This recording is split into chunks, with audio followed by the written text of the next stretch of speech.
Welcome to the Coast to Coast podcast, MLB style, brought to you by PlayPicks and thelines.com.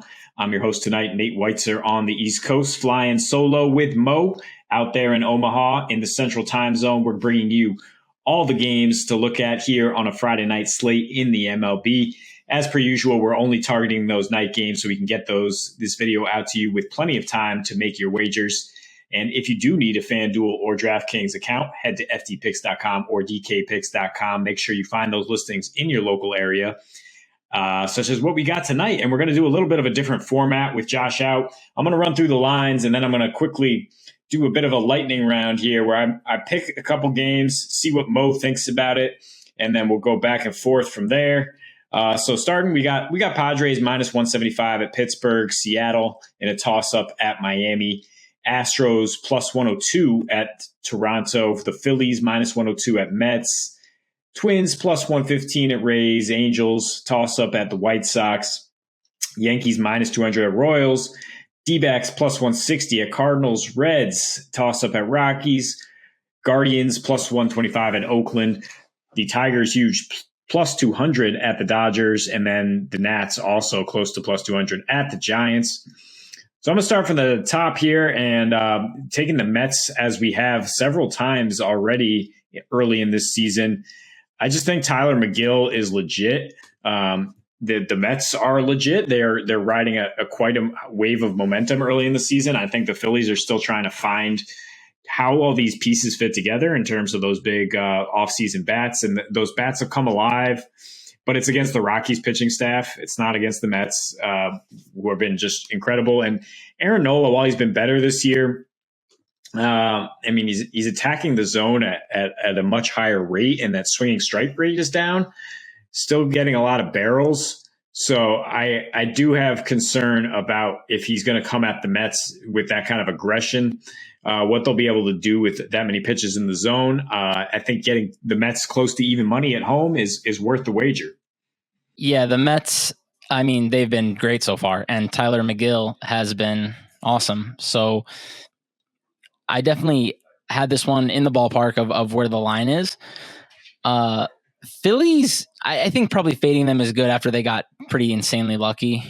I'm not salty at all about these lost Rockies bets, but about 3 unearned runs a game from the Rockies defense, booting it all over the field. So as long as the Mets don't do that, they should be in good shape. I have to say that, like I said the other day, I did like the Mets for a futures wager. So I definitely do think they've got the edge here.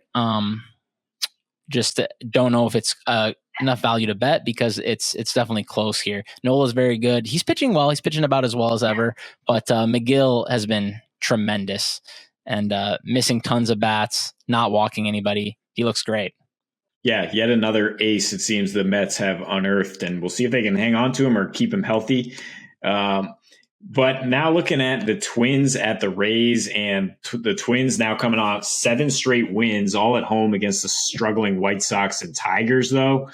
I think we're ready to fade them against the Rays at the Trop. I think you're specifically looking to fade Dylan Bundy, who in his last 6 against Tampa, 6.45 ERA, 2.2 home run per 9 ratio. The Twins, while they've been hot at home, 8-4, 9-4 after today, they're 3-4 on the road with a 625 OPS. And Corey Kluber's still that savvy veteran who can keep a below average lineup in check. He has plenty of experience facing some of these Twins. So I think we like the Rays at minus 130 here at the Trop. Yeah, Kluber is still solid. I think people just aren't excited about him because he's been pitching at an average level for a little while now, but he still misses tons of bats with his secondaries.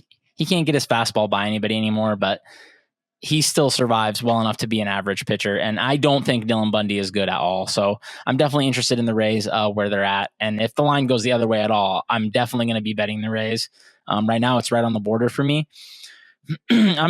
It's like you said, the home runs have always been a huge problem for him. And he has not allowed a single home run this year. That's not going to keep up. He's throwing 90 miles per hour heater from the right side. So, his stuff is, he's a little bit like Kluber actually, where his secondaries are actually pretty good, but but he throws his bad fastball too much, and people are going to start sending it over the fence. So he's not going to keep up what he's doing right now, not having given up a homer and also not walking anybody, which is not usual at all for Bundy. So I just think, I guess I'm just lower than the market on Bundy. So I like the Rays here. Yeah, the over for 4 runs for the Rays is only slightly better than the money line, but also seems very likely if you think Bundy's not going to last very long. Could look at that, or you could look at Rays money line in the first half just to be up against this pitcher.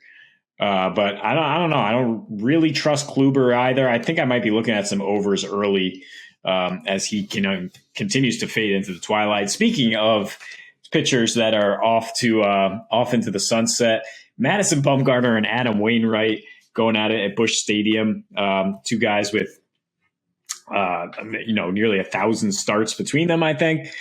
Wainwright is still doing the damn thing though, and at home 10-5 with a 2.6 ERA, nearly a 5 K to walk ratio since the start of last season. Bumgarner's been unlucky with some errors, only giving up 2 earned runs in his 4 starts this season. I'm thinking an under here, even though it's 7.5 runs, and I'm definitely leaning towards the Cardinals to win. At minus 188 is the money line. But if you parlay that with the under, now all of a sudden you're talking nearly plus 180. Any reason to be afraid of the Cardinals not winning, winning a low scoring game? I think if I was going to bet this game, that would be a good way to go, honestly, is because it's a little bit correlated, I think, there, because the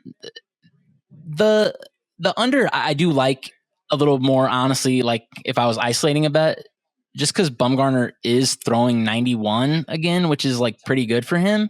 So I think maybe he's a little better than the projections think.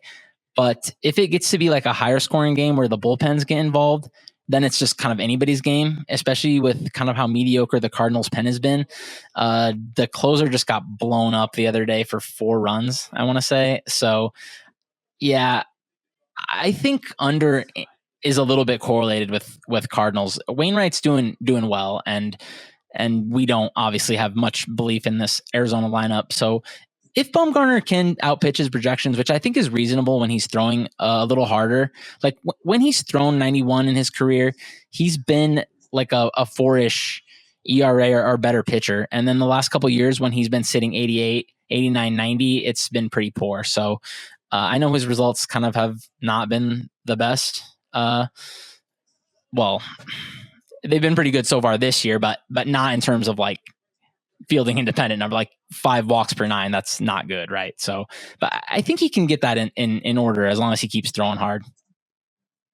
Yeah, the Cardinals did get lit up tonight, but yeah, I think both these old pitchers come to play. I think you can maybe even look at an alternate first half total for them to both, between them, kind of only give up 1 or 2 runs through 5 innings.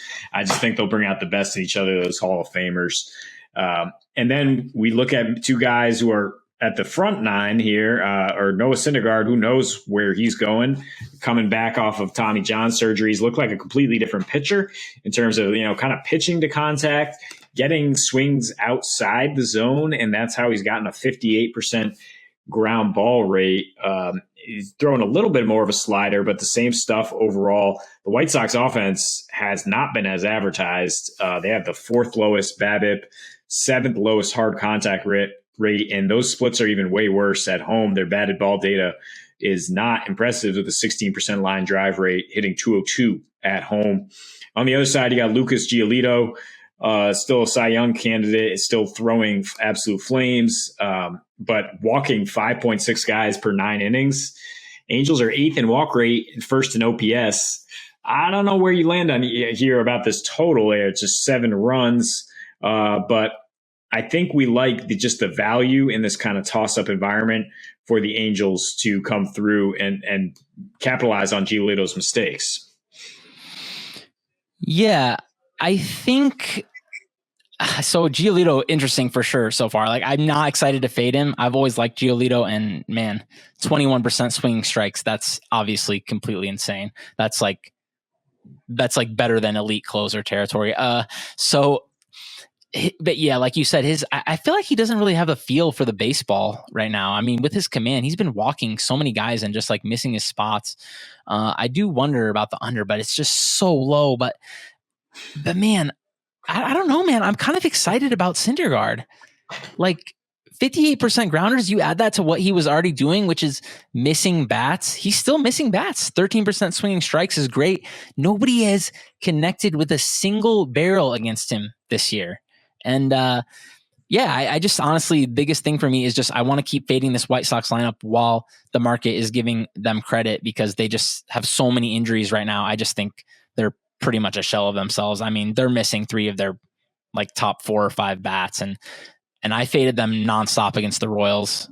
It worked today, so I'm hoping I can keep doing it, I guess, until these prices adjust. Yeah. We talked earlier about taking a lot of underdogs with the short spring training and with people adjusting. And you mentioned Giolito not having a feel for the baseball.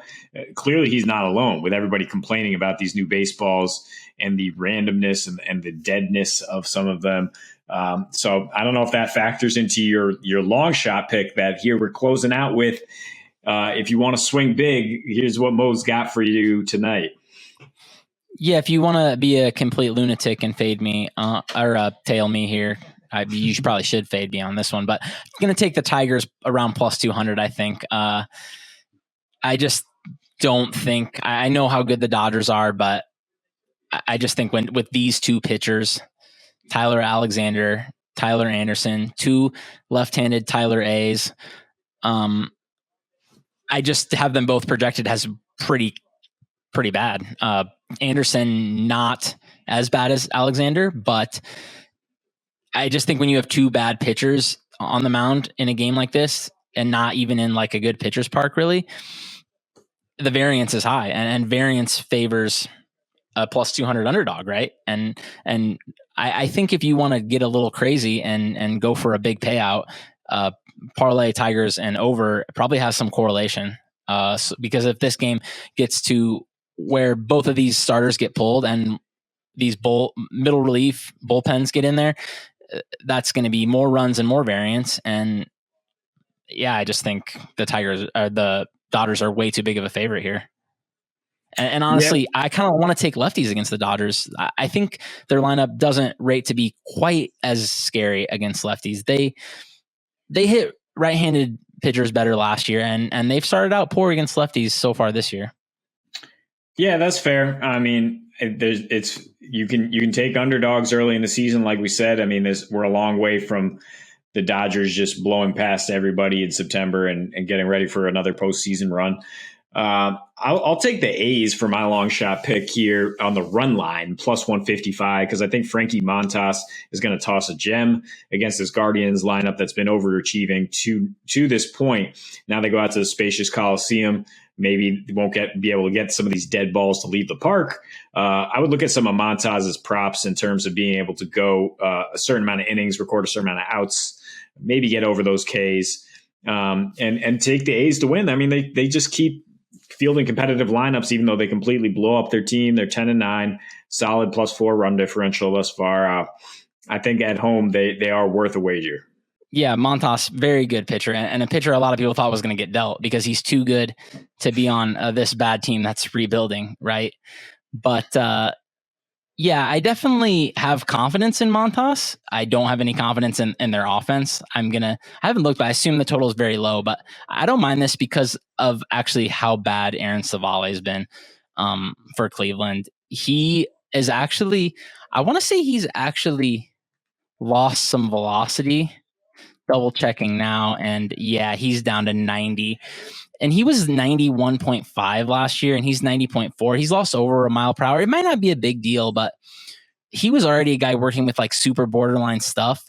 So when you have a guy like that who loses some velocity, it's really concerning. And he's not getting any grounders. Nothing he's doing is looking all that good right now. And yeah, I think actually a guy in the Discord described the Cleveland offense as told me I shouldn't believe in them and that they're hot garbage. And after the last few days, he's looking definitely right. They scored like one run in like the last 3 games against the Angels. Yeah, it's a marathon, guys. You can't read into these results too much that early, but we will continue to bring you a video every single weeknight, back to a full schedule next week. And look out for NBA playoff videos from myself and Josh every game of the playoffs. Please do like and subscribe to the page. And as always, happy betting.